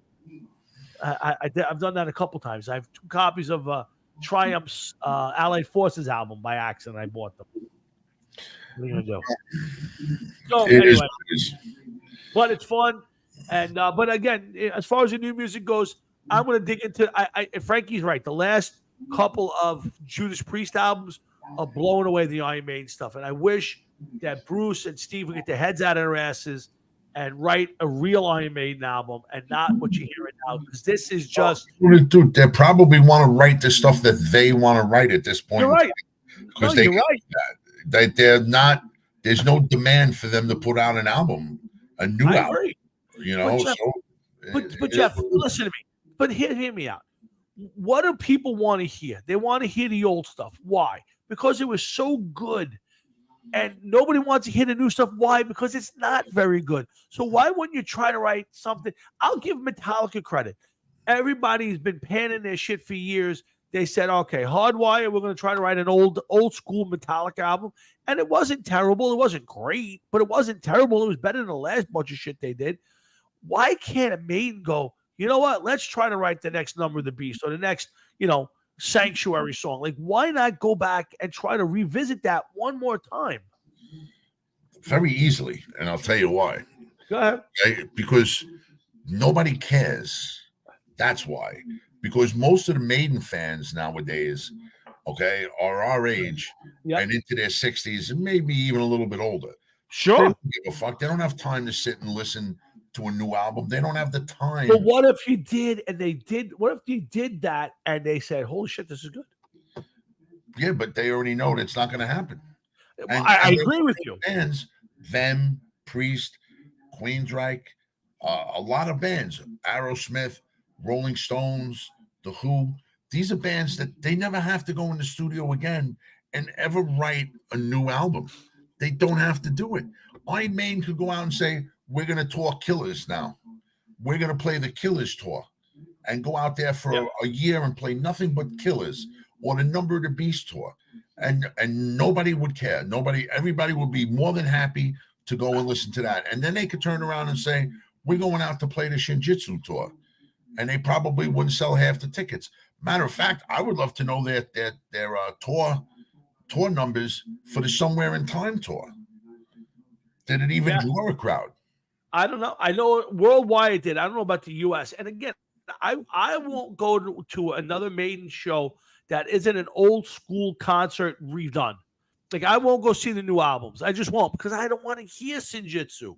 I want to hear, go back. I want to hear Number of the Beast tour again. I want to hear that one live. I will go to that. And I would wish they would just put together with Priest before they all get too old and they all have Alzheimer's. And dude, it's too late. It's too late. I'm not disagreeing, but I'm saying is if they at least attempted it, I would go to it. I saw Maiden not too long ago with you, and they still sounded great. I would go tomorrow and see them, but I won't go see them play the new stuff. I don't want to hear these 8-10 minute songs. They just don't. I want to hear the classics. If the album was good, I wouldn't mind it, but it's not good. I totally agree. Yeah, totally agree. Yeah. So again, I will say that if I could see Maiden in Florida, even doing the new stuff, I would do it just to see them in a different place. It sounds weird. I get it. No, but you know what? I would. That's something I understand. I hear you, but I don't know if they're going to do any of those senior fucking home circuits. Well, they do. They play up in Tampa. They play down in Fort Lauderdale. They play in those places. So it's, Fort Lauderdale is only a half hour from my house. Miami's only an hour from the condo. So I would do that. Like if they were coming through, and they usually start or end their tours in Florida. So I would do that in a heartbeat, because that would at least be someplace different, at least something different about it. So I don't know, but I'm just praying for one more album that they at least try to be old school Maiden. That's all I'm asking for. One more album. By the way, I read something I didn't realize. Did you know that Nico McBrain had a stroke a year or so ago? Mm-hmm. Like a paralyzed half side of his body. I didn't realize that till the other day. I read something. Yeah, but yeah, I heard of it. Yeah, I wonder if he was done and out, would they continue with a different drummer? And I believe the answer is yes. Well, listen, he's in his 70s now, so who knows? 71, yeah, he's 71. But I'm saying is, do you think, you think for the most part, this band's been back together for 24 years. Yeah, I hear that. About it. They had a 9-year period or 8-year period where they were, different band. Blazes in, Yannick's in, Adrian's out, Bruce is out. But this band's been back together since 99. I mean, it's 24 years. So, at some point, it's going to end. But my curiosity is, if Nico can't go, do they bring in another drummer and keep going? I mean, is it, one guy bails out? I mean, maybe you lose a guitar player, you keep going. But, obviously, if Steve's gone, I think it's over. Maybe if Bruce is gone, it's over. I don't know about Bruce. It depends. But, yeah, Steve, definitely. If Steve Harris was to say, I'm done, that's it. It's no longer Iron Maiden at that point, right, Frankie? I think if Bruce left, I think Harris would probably concentrate more on British Lion than Maiden. I don't think you could do Maiden anymore without Harris and Dickinson. I don't think you can do it. Dickinson, yeah, because maybe they get Blaze Bailey, or maybe even Poliano comes back. Oh, and now that would be interesting. I don't think he's healthy enough to do an entire tour. But, no, his leg was out, and then that's it. But I would say I would be interested to see if he would continue on, if any of the guys left off. I think it'll be one of those things where, Bruce is going to retire or Nico's going to retire, and they do one more big tour and they call it a day. And listen, I'd be sad. I mean, that's a band I've been watching and playing and loving since 1980. I mean, 81 maybe. I mean, so I wouldn't want to see them. I wouldn't want to see them end, but listen, sooner or later, it's going to happen.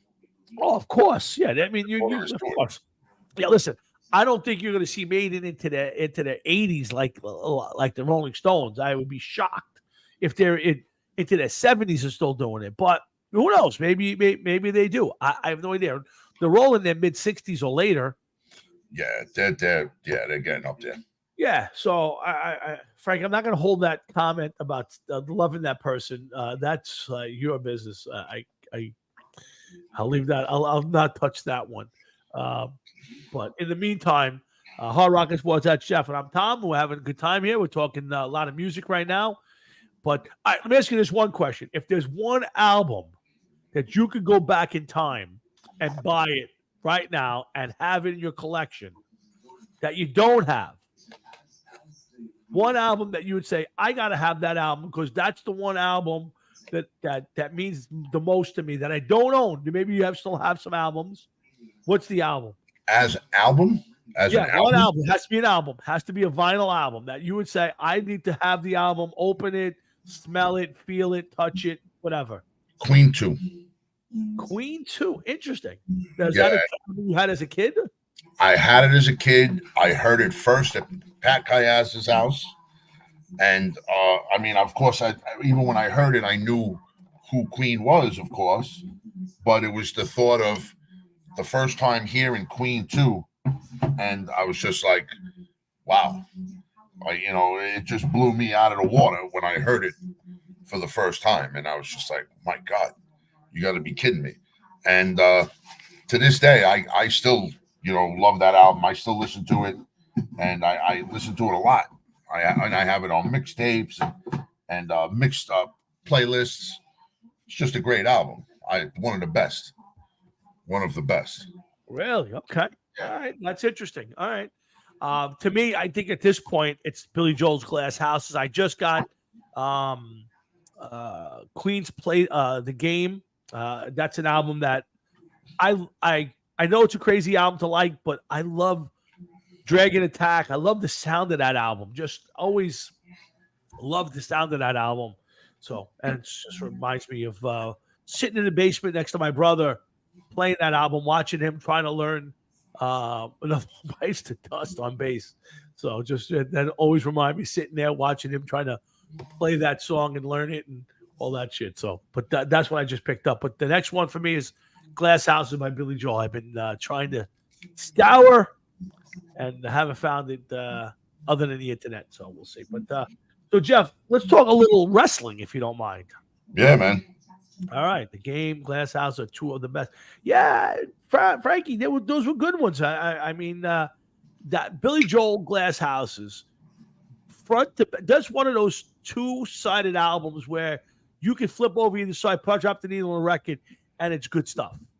There's a lot of albums where you go, like REO Speedwagon's High Infidelity. And I mentioned that because I'm looking at it on my thing.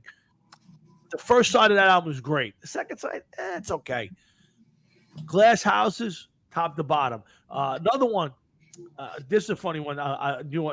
Is Blackout by Scorpions. That album for me, front to back, you can listen to that whole album without skipping a song. Great stuff. See, now here's the thing about that album.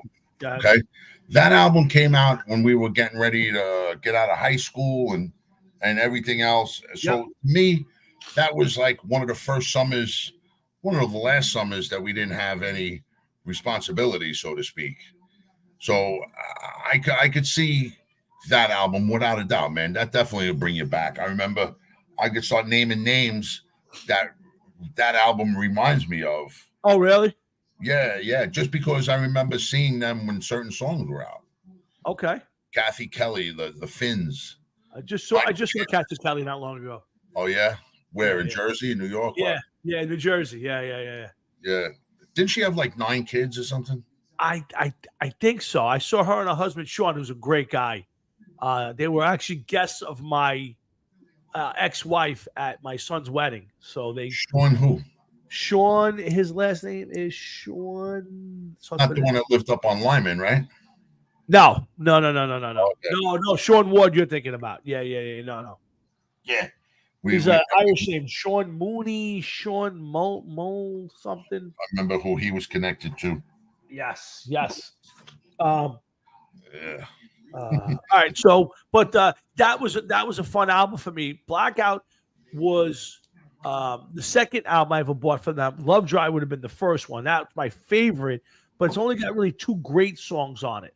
The Blackout album is just good front to back. That's one of those albums you drop the needle on there and you just sit back and you just go through the whole thing.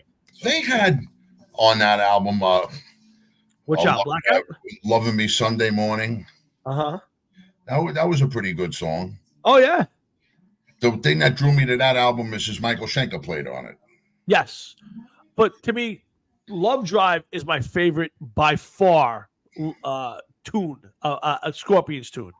I mean, that reminds me of 1983 Sacrifice, because we actually played that song somehow. Love Drive and Another Piece of Meat. It sounded like another piece of meat. Yeah, I don't know what it sounded like we played it. I'm just saying we played it. I'm sure it sounded like old meat. Somebody's meat. I'm not sure whose. Oh, God, no.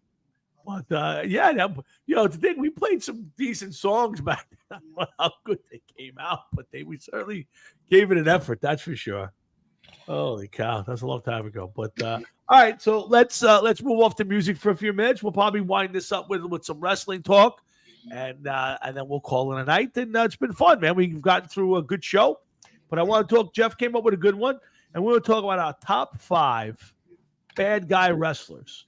And this is not as easy as I thought it was going to be, because there was a few names that immediately came to mind, and then a few names where to put them.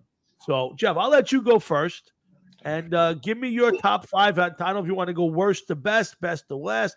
Well, if you just want to throw 5 names out, I'm going to end up with who I think was the best bad guy of all time. Okay, me too. Go ahead. So number 5, I got Andre the Giant. Oh, good one. Okay, that's a good one. I didn't have that. Became a bad guy. Who was he going to stop? Who's going to stop? No. Okay, if he really wanted to, he could have done whatever he wanted to in wrestling. I guess he didn't.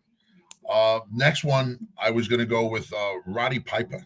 Good one. It's on my list. Right? Yep. He just fit the whole demeanor of a bad guy. He didn't care. If he didn't like you, he had a problem. You know, it is what it is. Third was a manager, not a wrestler, but Captain Lou Albano. He was everything a bad manager needed to be. Good one. You know what I mean? Number 4 of my 5-man list. You ready for this one? Go ahead. The Wild Samoans. Oh, wow. Interesting. Okay. See, a bad tag team. Yeah, that's a good one. Okay. That's a really good one. Everything from they looked ugly, they looked psychotic. Who wanted to touch them? They were fat. They were never gonna, when they were wrestling, I never once knew of them turning good. You're right. Yeah. Of course, now if they're still alive, I'm sure that they, people would love them if they seen them. Oh, sure. But, they're lovable characters now. Yeah, it is what it is. And then, you see that the whole family is like The Rock, Roman Reigns. They're all related. Yeah, it's all part of that tree. Okay. I don't know, like they own a fucking island or whatever it is that they come from out there. Samoa, yeah. And rounding out the list, and I don't know how you could go any other way, has to be the Iron Sheik. It's a tough, and that is the pinnacle. That is the pinnacle of the greatest bad guy, because he was a lovable bad guy. Although I think later on, and I was about to say, yeah, in his time, there was nobody he hated more than the Sheik, and he never came off that character. Like, it never changed. No, right? I think the only reason that people loved him is because he didn't wrestle anymore, and he just said shit for the sake of saying shit. Yeah, there's a few, but he really is. If you really think, I can't think of too many guys who ever held that character their entire run through. I mean, even Piper kind of changed. Jesse Ventura changed. Even Hulk changed. Everybody changed, whether they went from a good guy to a bad guy. They softened, they hardened. Everybody, I can't think of too many people who didn't. But the Sheik was the ultimate bad guy. Yeah. You just hated the Sheik. Yeah. I was other people that I fought with amongst myself to put on the list. Don Morocco. Good one. Very good one. But he became good, and I don't know if anybody in today's time would even know Don Morocco. I'm not sure. Okay. The Macho Man, Randy Savage. Really good. That's a good one. Rick Rude. A great one, sure. Big John Studd. King Kong Bundy. Bundy, yeah. These were Wow. guys that spent a lot of their time in their career as bad guys, but the $1 Million Man, Ted DiBiase, but There's they another all one. became good at one time or another. Did Big John Studd become good? I don't remember Studd being a good guy. Tail end of his career, Oh, really? very tail end of his career, he kind of softened a little bit. Okay, that's interesting. I don't remember him or Bundy being good. That's one. Bundy, yeah, near the very end of his career, yeah. Interesting. All right, that's a good list. And listen, you put up a lot of good ones that I even forgot about. Some Savage Savage was one of those guys. Even when he was a good guy, was kind of bad. You know, he always had that little bit of. He always had that little bit of I'm about to be doing something dumb. He had that loose cannon attitude. Yes. And listen, it is what it is. 100%. Now I'll give you my list, and I'm going to start from 5 down to 1. And I also took one manager, and to me, the best bad guy manager, and it was Heenan's good. Jimmy Hart was great. Oh man, look at that! I prefer Bobby Heenan. Holy shit! Bobby Heenan was my number one because he was brutally as an announcer, a manager. There was nobody better ripping people apart than Bobby the Brain Heenan. Yeah, but you know what, dude? Yes, you're 100% right. But Bobby the Brain was more of a comedian type of bad than bad. Agreed. He couldn't be the manager today, if there even is a manager today that would have gotten involved in the match, that would have gotten bloody. You know what I mean? He would never have fought as a manager. I agree, and I agree, but his abuse of people doing the show with Gorilla Monsoon was classics. Yes, I watch them all the time now. I'm telling you, timeless. You got to go back and watch some of them, and it's just hysterical. And there's some ones that the outtakes where they're cursing each other. I think I played you one, and it's funny as hell. So I went with Heenan. The second one, I went tag team too, and it's the Hart Foundation. Jim the Anvil's just his laugh alone. Two of the best bad guys, and as probably to me one of the best bad guy or heel tag teams of all time. Just two guys I hated. You just wanted. They were greasy. They were just they wore pink. You hated those guys. Yeah. We could go all day about that. Oh yeah. My next one is also kind of an announcer, but he was a wrestler, and when he was a wrestler, he was a real bad guy, and that was Jesse Ventura. And Jesse Ventura, the Body Shop, he was just one of those guys every week. You wanted somebody to slam him. And I loved to listen to Jesse Ventura and Gorilla Monsoon because it was, again, the Gorilla was the good guy, and Jesse was just the bad guy, always said stupid shit. So I put Jesse in there because he was an announcer and a wrestler as a bad guy. I struggled to put him on my list. You did? Why? Okay? And the reason he didn't make the list is because he eventually made the turn to face. Yes. And I just felt as though that if to be a true bad guy, you couldn't have spent, well, although Andre did, but Andre, I just had to put him on the list because he had to be Andre. But here's why Andre's perfect for that list. Because Andre went from being the greatest lovable heel to the most hated bad guy. He was so good as a bad guy that you almost wish he spent his whole career as that, because his character at that point was great. It was incredible. Yeah. WrestleMania 3 was built on it. Of course, but it was a different situation. You had the Hulk, who was up here as a good guy, right, riding a high for God knows how long. And then, when you look back at the films of that era with Andre couldn't do anything. No, he was basically standing up and lucky to stand up at that point. Yeah, they worked around him and what he could do. But think about it. If Hulk Hogan had wrestled Andre the Giant, the babyface, it would have been no big deal, right? It would have just been an average match. Well, Hulk Hogan would have been the bad guy. Probably, but Hulk Hogan being Mr. America fighting Andre the Giant could only be Andre as an extreme bad guy. Just the fact that they came up with that and how that played out is incredible. And he did a great job. He went from the most lovable wrestler that everybody wanted to watch throw midgets around the ring to the most hated heel of that time. It was so great. Listen, the greatest thing he ever did, no matter what anybody says, okay, was the Machines. Oh, yeah. Bar none. Yes. The Giant Machine is still to this day the greatest character ever. Oh my God, that's fucking great. Think of that. I still laugh my ass off every time that comes up, because every once in a while it'll pop up on my YouTube and I'll put it on and he's just standing there and you're going, it's Andre the Giant. And he's talking in Japanese and then they go, that's not Andre. You just fucking crack up. So yes, I agree. Bobby the Heenan, Yes. Bobby the Brain Heenan saying he's a Japanese guy with a French accent. Yeah. Japanese guys aren't that big. Yes. It's the shit that like you would not be able to say today. By I any was just staring at the guy going, I can't believe I'm actually going, maybe it's not Andre. My next one. Now, here was the thing for me, Jeff. I went with the Sheik number 2, and I really struggled with this, but I had to go number 1 with Piper, and I'll tell you why.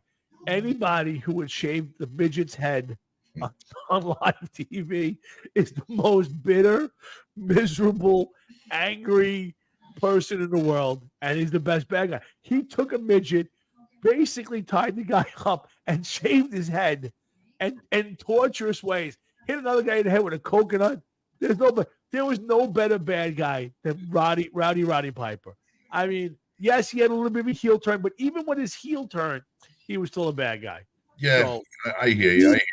Meek, bar none, is one of the greats of all time, if not the greatest. But I had to give Piper a little bit of just a little extra juice because he shaved a black midget's head in the Haitian midget. He took the guy and shaved his head. It just was the greatest thing I've ever seen in my entire life. Yeah, if that was the case, God only knows what organizations be waiting outside that arena. God, he would have got out of there. They would have shot him before he got off the stage. It's the greatest thing ever. They would have had to get a bunch of cars and all of them go in different directions. Oh my God! Yeah. You have to leave out through the send him tunnel. out in a laundry truck. It's great.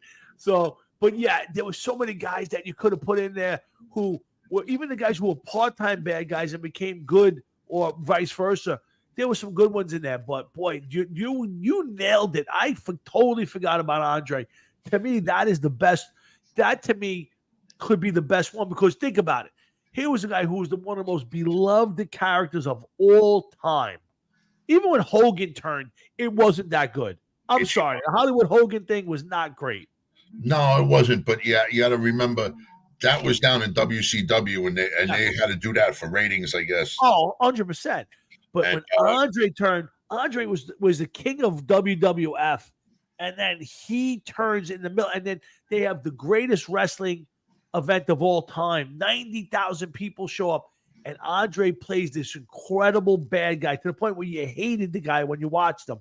The face that he made, the laugh, it was the best. So Didn't Andre the Giant look like he had double the amount of teeth of any other person on the planet? Yes. You ever watch the Conan movies? Is it called?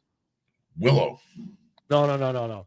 When he's in the movie? Coneheads. You ever see the movie Coneheads? Yeah, I know what you're talking about. Dan Aykroyd's got double sets of teeth. That's what Andre the Giant looked like. Yes, exactly right. Yeah, I thought, he was in a movie, Willow, I think. Oh, was he? Yeah, he was in The Princess Bride. Yeah, that might have been the one. No, I thought it was. He was Willow. in Princess Bride, and he was also in a 70s TV show. Do you know what TV show? He was in a 70s TV show. He played. I don't know if it was a recurring character. He played in. I will buy you dinner if you can tell me the show he was on and the character he played. You just saved yourself some money, man. I have no clue. $6 million man, and he played Bigfoot. No. Yes, look it up. The reason I say no is I just saw a picture of that the other day. He was a $6 million man. Went over it. I didn't pay attention to it. Nothing. And I saw the picture of Lee Majors and next to him. And that was Andre the Giant. Wow. Holy shit. You got to be kidding me. It shows up every once in a while on Facebook. You see that show up. Yeah, I think that's where I saw it, actually. Yep. And but yeah, and I forgot, I remember the episode. I used to watch that show all the time. I didn't realize that was Andre the Giant. So that Yeah, was probably before that was the I'm trying to think. I would almost think that's before I started watching wrestling. I don't know when that show came out. That was like a mid-70s, if I'm not mistaken. Yeah, 75, 76. Yeah, the $6 million man. Now there's athletes that are getting paid way less than that. Yeah, $6 million man, and then of course the Bionic Woman, Lindsay Wagner came out right after that one. Oh, wow! Guess when it started? I would have said 75. Close, but not close enough. 1973 to 1978.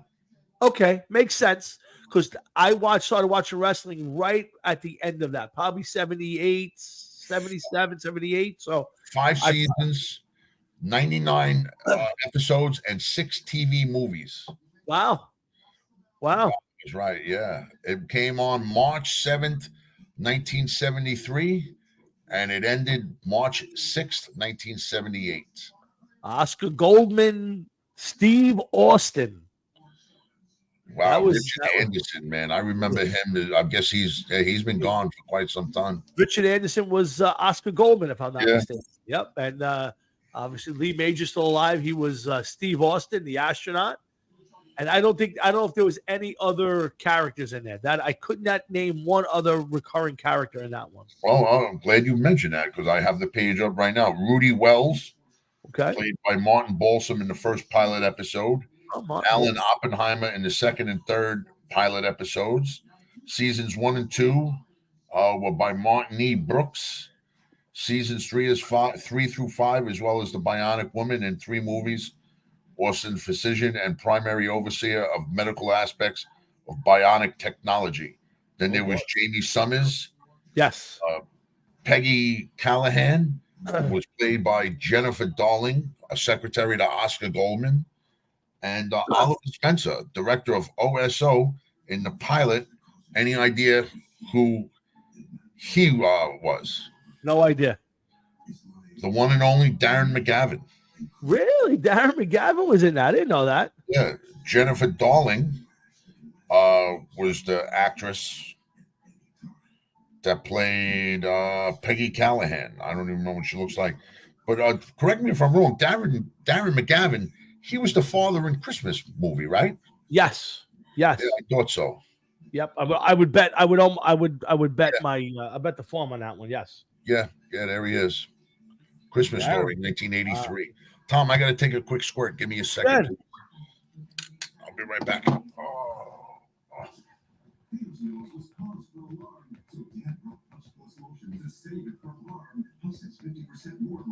Sorry, guys. I'm just. All right, guys. So that's Hard Rocket Sports. That's Jeff and Tom. We're talking a little bit of, I don't know, somehow we got into the 70s TV shows, the $6 Million Man and Sasquatch, and I don't know, all that good stuff. But that's what we do here at Hard Rocket Sports when we get together. So Rudy was a big. I don't remember Rudy. I got to be honest with you. I don't remember that show. I could not. A lot of those shows, Frank. I could give you a couple of episodes, some good characters. I honestly don't remember why. I remember I watched a lot of the $6 Million Man stuff. Always. The little reruns when I was a kid, Channel 11, whatever. I can't remember one episode of that show. I couldn't tell you one show where I'd say, remember when Steve Austin did or that? I don't. I remember Lee Majors more from Big Valley than I do from the $6 Million Man. And I've tried to watch some episodes now. It's just I can't get through it. Another good show. I love that era of shows. Just simple, Rockford Files, and that kind of stuff. I love that era show. I watch it all the time. Roku got all those shows. I got all those channels that play all those. But again, I love that stuff, and we talk about it here, and that's what we do at the Hard Rocket Sports Show as we wind down this episode. When Jeff comes back, I'm going to end the show. I get a little stuffiness. I'm a little tired. I'm going to call it a night, but it's been fun. Big games this weekend coming up for the Giants. Giants and the Redskins. Jets are off this week. Resting up, getting healthy, and we get set for another week. Mark Wahlberg's playing $6 billion man. That's not true, is it? Really, Frank? Come on, is that really a thing? God knows, but Frank is back. You should hit him up with the latest Pepe, man. Oh yeah, let's do that. I forgot about the Pepe. Let's do the latest. Please. Let's do the Pepe. Let's hold on. I'm sorry, I got carried away. It is I, Pepe, the Pepster, the Pepperini, the Pepperoni, whatever you would like to call me. One thing for sure is I've been taking a lot of Pepsid because my stomach has been sick.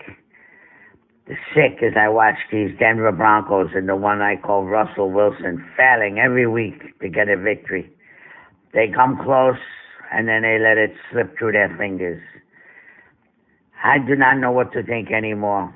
I lay awake at night in my box along the side of the road thinking to myself two things. One, I hope I do not get hit by a car. Two, I hope that one day I find Russell Wilson and I could gaze into his eyes and I say, Russell, I believe in you. I left my home country to roam the land, to look for you, to see you, to be in your presence. And every week you seem to chase me away. I do not understand it. This week, I think the Broncos, I think they're going to lose again. I just feel it deep within my bones. And I think they're going to bench the one they call Russell Wilson. I hope not. Wow, the Pepster, as he calls himself now, is Very depressed. real down this week, Jeff. It's not good. He's living in a box on the side of the road, making his way towards Russell, and Well, he's trying. he is trying, but He's it's trying. like Russell's not trying for him. It doesn't sound like it. But you know what? Since Pepster brought it up, let's get to this week's games. I'm going to run through the games with you, Jeff, and you tell me what's, is there a game that is kind of a must-watch in the Jeff Tawinski world? You ready? Let's do it. All right, let's start off with the 1 o'clock games, Jeff, and flavor of the city. The Redskins come on to MetLife Stadium, or Giant Stadium, as I like to call it, and they play the Giants at 1 o'clock. Jeff, is that a must-watch game? For a Giant fan, yeah. For anybody else, no. There's really nothing at stake here. Neither one of these teams is heading or trending towards the playoffs. But this may be one of the last opportunities for the Giants to get a win this year. So I would say it's an important game if you're a Giant fan. All right, let's move on to the Raiders traveling up to the Justin Fields not playing this week. Bears. Jeff, is the Raiders and Devontae Adams going into Chicago? Is that a must-watch game? No, I think this is going to be a snooze fest. Garoppolo's not playing either. And, Yep. It's another one of those games. Like the Garoppolo experiment is not working out very well. He seems to be injured a lot. Justin Fields, I don't know. He just can't seem to get going. Like last year, also because he ran for 1,000 yards, everybody thought what it is that they had, and he's just a terrible quarterback. And Yep. I personally don't see this game as very exciting. All right, let's move on. Jeff, a Browns team coming off a huge win last week at home, is traveling to this week to Indianapolis to play the Colts, whose rookie sensational quarterback, who, again, another one of those guys who runs too much, is now out for the season, Anthony Richardson, with shoulder surgery. With the Browns and their great defense go to Indianapolis to face Gardner Minshew and the Colts. Is that a must-watch game? You know what? I'm going to go out on a limb and say this is a must-watch game simply because Gardner Minshew is an entertaining quarterback. And very rarely does it seem like as though that he has a bad game. He's capable of playing close. I'm surprised he's never gotten a chance to be a starter in the NFL, long-term starter. Right. With the way that some people have. And listen, I think that he keeps his team in it every time he's on the field. So I'm going to say this is going to be a good game to watch. All right, there you go. Good for you. Now this game would have been a marquee game a few years back, but Jeff, the Buffalo Bills, coming off a lackluster performance but a win versus the Giants, tried to maintain their place in the division by beating a really down this year Patriots team, and a guy whose legacy is being questioned at the moment, and Bill Belichick. Is Bills Patriots in Foxborough a must-watch game? I think that this season, every loss, everything bad that happens is pushing Belichick up into the building, never mind on the sideline anymore. I don't know what capacity, but no, I don't think this one's going to be very exciting. I would like to see Buffalo win, of course, but listen, time will tell what kind of game it's going to be. I don't think it's a must-see TV, let's put it that way. Okay, fair enough. Okay, Jeff, here's another one. The Buccaneers at home, coming off a bad loss to the very impressive Lions, face the semi-literate Falcons team led by Desmond Ridder. Very average team. Jeff, is this a must-watch game? Buccaneers at home to the Falcons. If you're a fan of that division, must watch. If not, definitely not.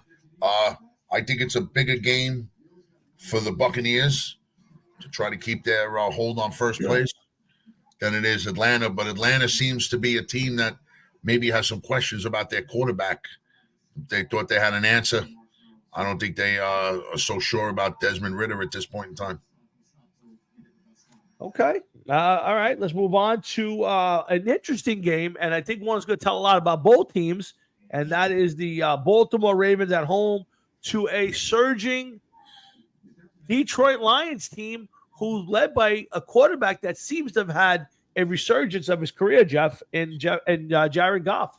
Yeah, and listen, we picked up that Detroit defense for our rotisserie team. Yep.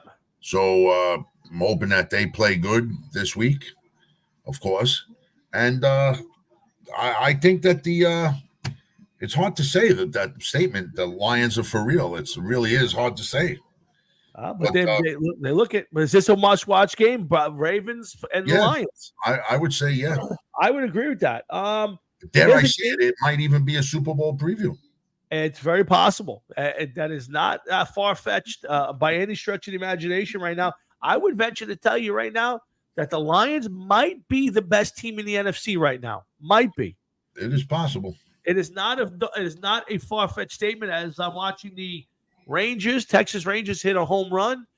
They are down 3-1 in their best-of-7 series, which they're up 2-1. The Texas Rangers have just got on the board in the bottom of the second inning, 3-1 down to Houston. Jeff, next game up on my schedule here is the LA Rams at home to the Pittsburgh Steelers. Neither team is very impressive at this point, and there's a lot of people calling for the head of one Mike Tomlin. Jeff, is this a must-watch game for you? For me, no. I know people that are going to be sick watching this game. And, yes. Listen, I don't think that either team is going to be relevant in another couple weeks, to be honest with you. So it may just be more exciting for the storyline of what happens to Mike Tomlin. That is very, very true. Interesting game here. No. Seattle Seahawks at home to the Kyle Murray-less Cardinals. Jeff, I know you're a big Geno Smith fan. Any interest? Is this a must-watch game for Jeff Tolinsky? Not must-watch, but you know what? There is a storyline behind it, and that's to see what happens to Kyler Murray. Are they going to keep this kid in there in Arizona? Are they going to look to finally get Kyler Murray on the sideline, back in the on the team? There doesn't seem like there's a rush. No, there is no rush to get. I don't think they're.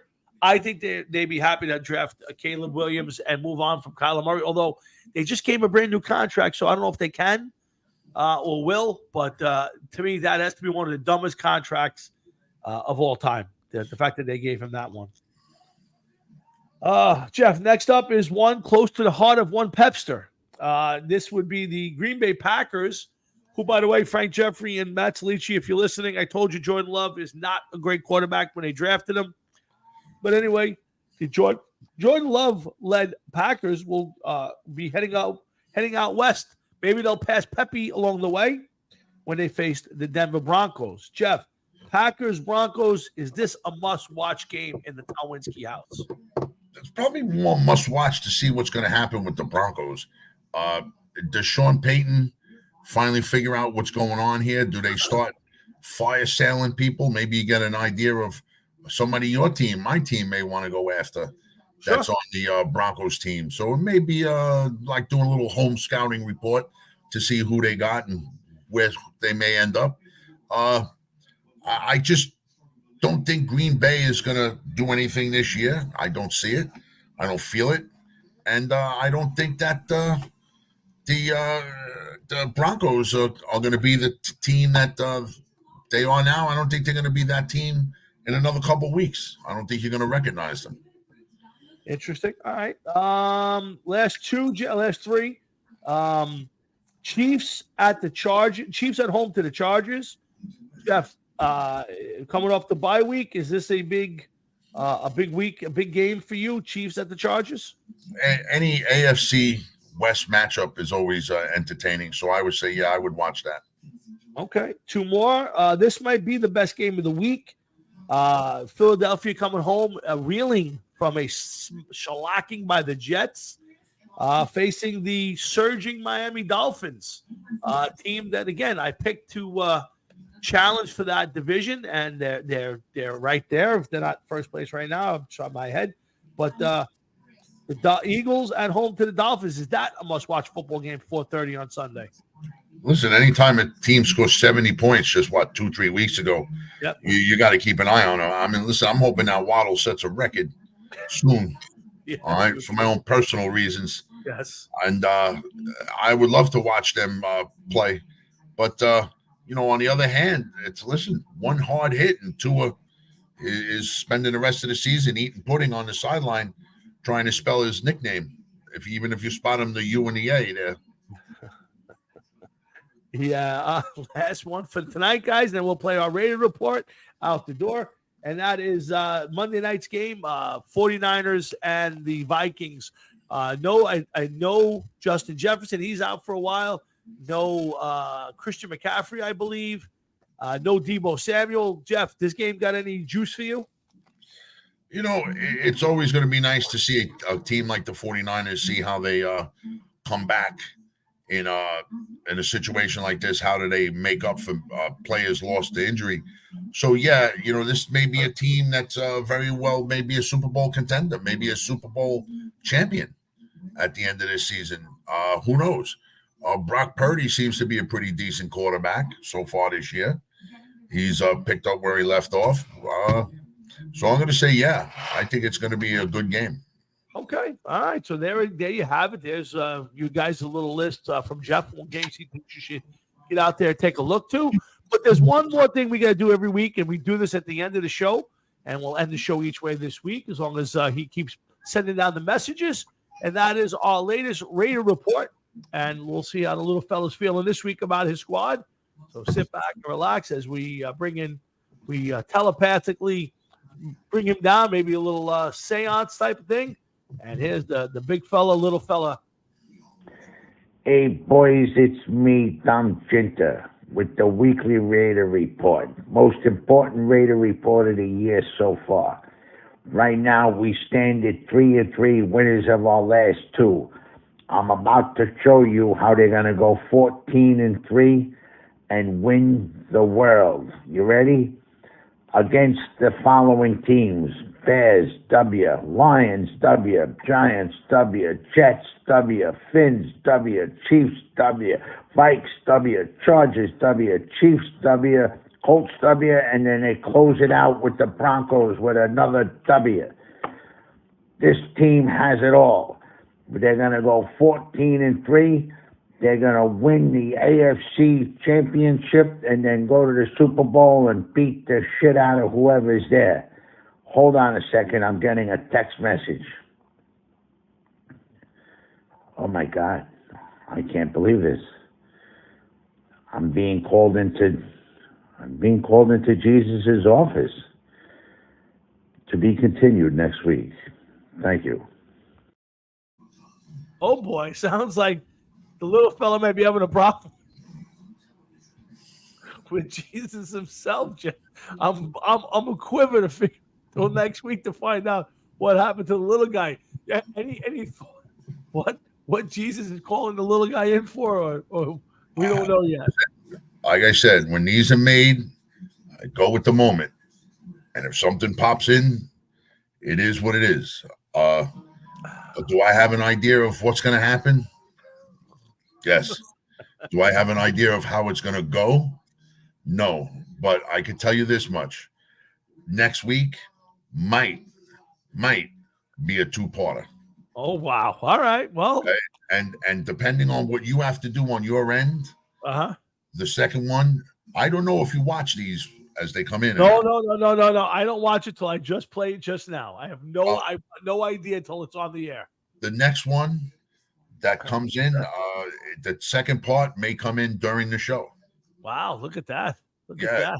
Just so that we know that everybody, like, do you have to go through a procedure to get it on the air or no? It's pretty simple. Pretty simple. I did as the show was playing in the beginning, I was downloading it and putting it up there. So I had forgotten before I got on the air. So no, it doesn't take very hard. It's not very hard to get on. Well, let's see what happens, but it's going to be it's going to be something big. All right. Well, we're Matter of fact, God. There may be a new character. Oh boy, you're adding a new character to the show. It's possible that a new character is going to come in the Dom Jinta story.